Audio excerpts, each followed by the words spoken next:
Sa snap naman to leader line, so ganito lang, leader line and snap, pasok lang natin dyan ang leader line.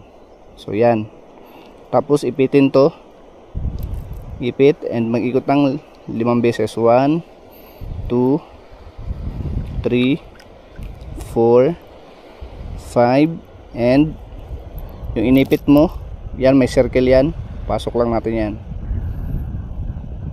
pasok ang dulo ng leader line, tapos ipit ulit and hila. Yan, hilain lang hanggang maghigpit and ready to go na. Ayan,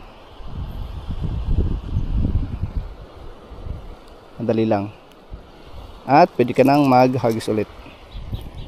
So ganun lang ang ating on the spot tutorial.